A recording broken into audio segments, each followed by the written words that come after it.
Nanawagan ng hustisya mga tripulanting Pilipino na ipinideport at kinansela ang US visa dahil sa paghihigpit ng Trump administration. Panawagan nila ayudang pinansyal, disenteng trabaho at agarang diplomatikong suporta para sa lahat ng biktima ng deportasyon at pang-aabuso sa iba't ibang bansa. May ulat si Bien Manalo. Halos 20 taong nagtrabaho bilang motorman sa International Cruise Line si Michael James Garcia. Siya ang breadwinner ng kanyang pamilya.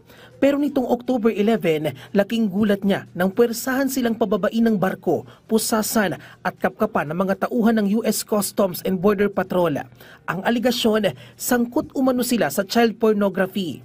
Tinakot sila ng mga otoridad na kung hindi sila pipirma at aamin sa mga gawa-gawang kaso ay ikukulong sila at pagbabayarin ng $250,000 o katumbas ng mahigit 14 million pesos.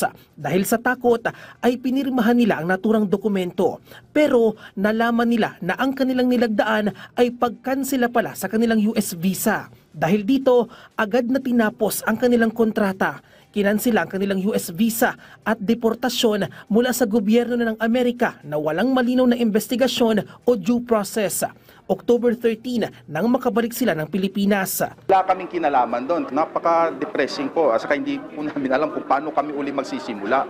Dahil para kang tinanggalan ng lahat ng karapatan para makapagtrabaho, makapagsimula uli.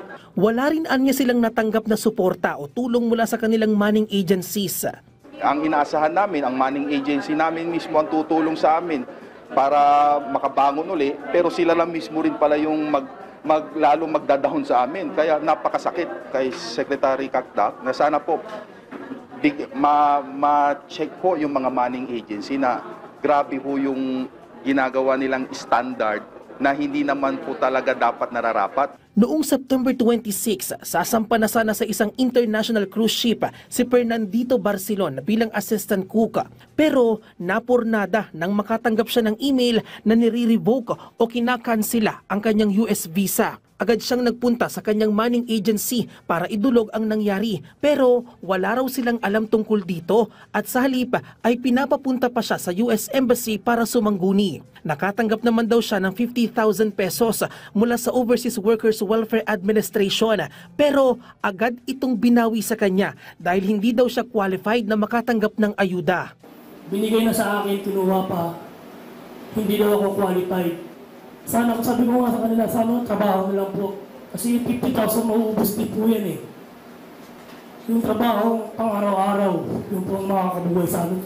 Ilan lang sina Michael James at Fernandito sa mga tripulanting Pilipino na ipinadeport at kinansela ang US visa dahil sa paghihigpit ng Trump administration. Sabi ng International Seafarers Action Center, sa unang bahagi pa lang ng 2025, dumarami na ang mga Pinoy seafarer na nawala ng trabaho at tuluyang napauwi ng Pinas na karamihan ay nagtatrabaho sa mga international cruise lines.